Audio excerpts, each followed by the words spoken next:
In today's video, we'll review some very important information about nucleotide structure. So first, a nucleic acid is a polymer made up of nucleotides, which are made up of a nucleoside and a phosphate. A nucleoside consists of a sugar and a base. So nucleosides look like this. And once you add a phosphate onto this hydroxyl, then you have a nucleotide. So the base is connected to a 5-carbon sugar. If on the second carbon of a sugar you have an OH, then this is ribose sugar, so that will make an RNA. If it was just an H, this would be a deoxyribose sugar, therefore you would have DNA. Okay, so on the 5th carbon there's an OH group, which ends up being part of a 3 to 5 phosphodiester bond. It's called a phosphodiester bond because it's a phosphoester connected to two things. Okay, so this is not a phosphoester, it's a phosphodiester. And it's called 3 to 5 because it connects to the 3rd carbon of the sugar with the 5th carbon of the next sugar. 3 to 5 phosphodiester bond. At the end of each nucleic acid, there is a 5' end containing a phosphate, and there is also a 3' end containing a hydroxyl. Okay, now let's talk about connectivity. The base is connected to the first carbon of the sugar. And if we are talking about a pyrimidine, this is pyrimidine, the pyrimidine's first nitrogen is connected to the sugar's first carbon. Whereas in the purine, the 9th nitrogen is connected to the first carbon of the sugar. Okay, let's talk about bases. According to Chargaff's rule, number of T equals number of A, number of C equals number of G. Therefore, this equation is true. It's important to know how to number the purines and pyrimidines. The core principle is that there is a 1 in 3 nitrogen for pyrimidines, and for purines, there is a 1 in 3 nitrogen, but also a 7 and 9 nitrogen.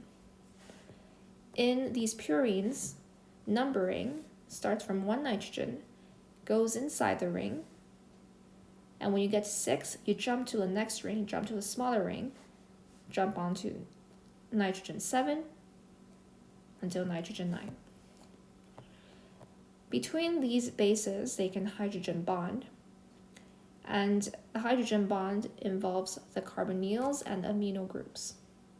Try to memorize which groups these would be on these atoms, but also know that between C and G there are 3 hydrogen bonds, and between A and T there are 2 hydrogen bonds. However, the main reason why C and G is more stable than A and T is actually due to base stacking forces, which consists of hydrophobic forces and van der Waals forces. Okay, so just because C and G has 1 more hydrogen bonding than A and T does not account for the main reason why it is more stable. Okay, that's a minor reason because it has more hydrogen bonds, but the main reason is because C and T has more base stacking forces. This is for naming. Sometimes if they write D, G, D, C, if there's a D, it means this base is bonded to a deoxyribose sugar. That's in DNA. If there's an U, it would imply there's an RNA. However, they might give you a strand and ask you what is a complementary strand. And you can write out this, but you have to indicate that this is actually 3' to 5'. And if they give you a multiple choice and they don't indicate it's 3' to 5', then you might want to consider this as the right answer, because this is a way that strands are written from 5' to 3'.